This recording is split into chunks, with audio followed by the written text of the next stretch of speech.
अस्सलाम वालेकुम dear students and viewers. आज के लेक्चर में हम न्यूमेरिकल नंबर 2 डिस्कस करने जा रहे हैं। न्यूमेरिकल का स्टेटमेंट है a pendulum clock keeps perfect time at a location where the acceleration due to gravity is exactly 9.8 metre per second square. When the clock is moved to a higher altitude it loses 80.0 second per day. Find the value of g at this new location. तो statement का मतलब ये है कि हमारे पास एक घड़ी है जो कि सिंपल पेंडुलम के बेस पर वर्क करती है। क्लियर। अब इस घड़ी को हमने इनिशियली जमीन के सरफेस पर रखी है जहां पर ग्रेविटेशनल एक्सेलरेशन की जो वैल्यू है वो 9.8 मीटर पर सेकंड स्क्वायर है। जब हम इस घड़ी को यानी इस सिंपल पेंडुलम को हम अगर कुछ हाइट पर लेके जाते हैं, यानी मिसाल के तौर पर हमने इसको मरी लेके गई इस घड़ी को, तो इस दौरान पर डे के लिहाज से टाइम में जो लॉस आती है वो हमारे पास है 80 सेकंड पर डे। यानी 24 आवर्स में हमारे पास 80 सेकंड का लॉस आ जाता है। तो बताइए उस हाइट पर हमारे पास ग्रेविटेशनल एक्सेलरेशन की क्या वैल्यू होगी। इसको हमने क्या करना है, मालूम करना है। याद रखना स्टूडेंट, जब हम किसी भी पेंडुलम को कुछ सर्टन हाइट पर लेके जाते हैं तो वहां पर ग्रेविटेशनल एक्सेलरेशन की वैल्यू डिक्रीज हो जाती है। अगर ग्रेविटेशनल एक्सेलरेशन की वैल्यू डिक्रीज हो जाती है तो वहां पर हमारे पास जो टाइम पीरियड होता है सिंपल पेंडुलम का वो इंक्रीज हो जाता है।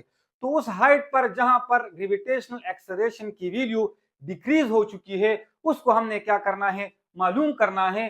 तो मजीद हम स्टेटमेंट से गिवन डेटा को निकालते हैं, फिर उसके बाद इसको हम डिटेल के साथ एक्सप्लेनेशन में समझते हैं। गिवन डेटा में हमारे पास क्या है, time period at original location. मिसाल के तौर पर ये पॉइंट आप लोगों ने याद रखना चाहिए, मैंने खुद से ये कंसिडर किया है कि जब हमारे पास ये पेंडुलम जमीन के सरफेस पर पड़ा था तो इस दौरान उस पेंडुलम का जो टाइम पीरियड था वो हमारे पास कितना है, 1 सेकंड है।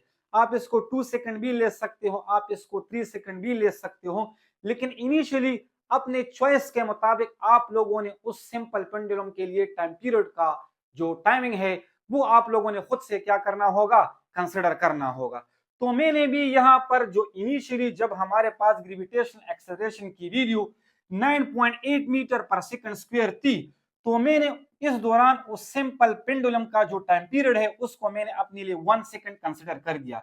मिसाल के तौर पर जब मैंने इस सिंपल पेंडुलम को अपनी मीन पोजीशन से डिस्प्लेस कर दिया, यहां पर लेके आया, जैसे ही मैंने इसको यहां से छोड़ दिया तो ये इस तरह से मीन पोजीशन से पास होते हुए इधर आ जाएगा और फिर वापस अपनी इनिशियल पोजीशन पर आ जाएगा।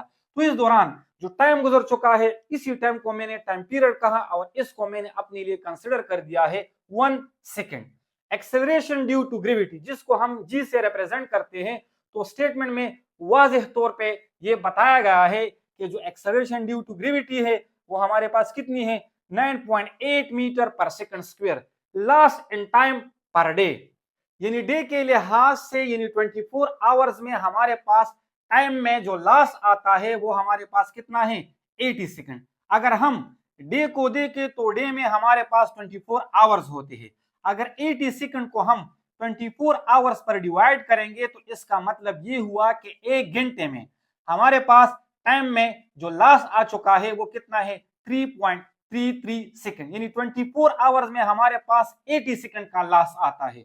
तो 1 आवर में हमारे पास सेकंड के लिहाज से जो लॉस आता है वो 3.33 सेकंड होगा। अब इसके बाद लॉस इन टाइम पर सेकंड, सेकंड के लिहाज से देखेंगे, यानी जो हमारे पास ओरिजिनल सेकंड है, यानी इनिशियली जब ग्रेविटेशनल एक्सेलरेशन की value 9.8 metre per second square थी और टाइम पीरियड हमारे पास 1 सेकंड था, तो मींस कि वहां पर हमारे पास सेकंड की जो अपनी ओरिजिनल वैल्यू है तो उस पर सेकंड के लिहाज से अब न्यू टाइम में कितना चेंज आ चुका है, कितना लॉस आ चुका है। तो आप लोगों ने इस 3.33 सेकंड को, जो कि एक आवर में इतना लॉस आता है, इसको आप लोगों ने 3600 पर यानी 3600 पर क्या करना होगा, डिवाइड करना होगा, क्योंकि हमारे पास पर आवर में है और एक आवर में कितने सेकंड होते हैं, 3600। तो अगर हम इसको इस पर डिवाइड करेंगे तो पर सेकंड के लिहाज से हमारे पास लॉस आ जाएगा। इसका मतलब ये है कि एक सेकंड में अब जो हमारे पास चेंज आ चुका है, जो लॉस आ चुका है वो अब कितना है,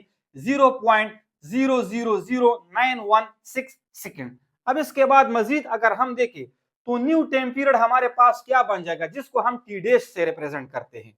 तो इसको समझने से पहले फिर से हम उधर इस फिगर की मदद से डिटेल से थोड़ा कुछ समझते हैं ताकि आप लोग फिर कंफ्यूज ना रहे। देखो मैंने आप लोगों को बता दिया था कि इनिशियली जब हमारे पास ग्रेविटेशनल एक्सेलरेशन की value 9.8 metre per second square थी, तो इस सिंपल पेंडुलम का जो टाइम पीरियड था वो हमारे पास कितना था, वो 1 सेकंड था। अब इस सिंपल पेंडुलम को हमने किसी हाइट पर लेके गए, यानी मिसाल के तौर पर हम मरी लेके गए इसको, तो इस दौरान यहां पर इसकी जी की वैल्यू में चेंज आएगी। जब जी की वैल्यू में चेंज आएगी तो इस इक्वेशन की मदद से आप लोगों को ये पता चल सकता है कि अगर जी की वैल्यू चेंज होगी तो साथ में टाइम पीरियड भी चेंज होगा। अगर जी की वैल्यू हमारे पास डिक्रीज हो रहा है तो टाइम पीरियड का वैल्यू हमारे पास इंक्रीज होगा, क्योंकि इन दोनों का आपस में क्या है, इनवर्स रिलेशन है। और मैंने आप लोग को पहले ही बता दिया था कि जब हम हाइट पर जाते हैं तो वहां पर जी की वैल्यू डिक्रीज होती है। तो इसका मतलब ये हुआ कि जब जी की वैल्यू हमारे पास डिक्रीज होती है तो उस हाइट पर इसके लिए जो न्यू टाइम पीरियड होगा वो हमारे पास क्या होगा, इंक्रीज होगा। यानी अब हमारे पास 1 सेकंड नहीं होगा, इससे ज्यादा होगा। वो कितना होगा, तो वो हमारे पास न्यू टाइम पीरियड जिसको हम टी डेज से रिप्रेजेंट करते हैं वो अब किसके बराबर होगा, जो ओल्ड जो हमारे पास ओरिजिनल टाइम पीरियड था टी, और इसके बाद पर डे के लिहाज से हमने देखा कि पर सेकंड में अब कितना चेंज आ रहा है, तो वो चेंज कितना था, 0.0000916 सेकंड। तो आप लोगों ने करना क्या है, 1 सेकंड के साथ ओरिजिनल टाइम पीरियड के साथ इसको ऐड करना होगा। जब हम इन दोनों को आपस में ऐड करेंगे तो इससे हमारे पास न्यू टाइम पीरियड मिल जाएगा, जो कि किसके बराबर आ जाएगा, 1.0000916 सेकंड। तो इसका मतलब ये हुआ कि जब हम इस सिंपल पेंडुलम को हाइट पर लेके जाते हैं तो वहां पर इसका जो टाइम पीरियड बन जाता है वो इसके बराबर आ जाता है। जैसा कि मैंने आप लोग को बता दिया कि वहां पर जी की वैल्यू डिक्रीज होती है तो टी की जो वैल्यू है वो हमारे पास इंक्रीज हो जाएगी। तो कितना इंक्रीज हो चुका है यहां पर आप लोगों ने इसको देख लिया। रिक्वायर्ड क्या है, हमने किस चीज को निकालना है, acceleration due to gravity at height, जिसको हम जी डेज से रिप्रेजेंट करते हैं। इसका मतलब ये हुआ कि जब हम इस सिंपल पेंडुलम को हाइट पर लेके जाते हैं तो वहां पर जी की वैल्यू चेंज हो जाती है। अगर चेंज हो जाती है तो वहां पर जी की वैल्यू क्या होगी, उसको हमने क्या करना है, निकालना है। We know that for original location, time period के फार्मूले से हमें मालूम है, और ओरिजिनल लोकेशन के लिए टाइम पीरियड का जो फार्मूला बन जाएगा वो हमारे पास क्या बन जाएगा, t is equal to 2 under root L by g. ये आप लोगों ने टॉपिक में पढ़ा होगा।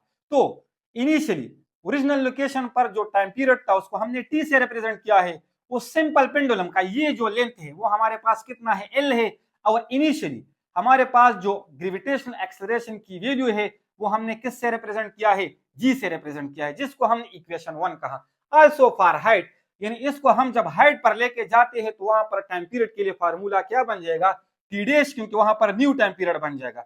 2 ये तो कांस्टेंट है, अंडर रूट एल भी वही होगा, इसके लेंथ में तो चेंज नहीं आएगा। एंड जी डेश, क्योंकि जी में हमारे पास चेंज आ जाती है इसीलिए मैंने इसको जी डेश कहा है। इसी इक्वेशन को मैंने इक्वेशन नंबर 2 कहा। अब हमने इसकी वैल्यू को निकालनी है।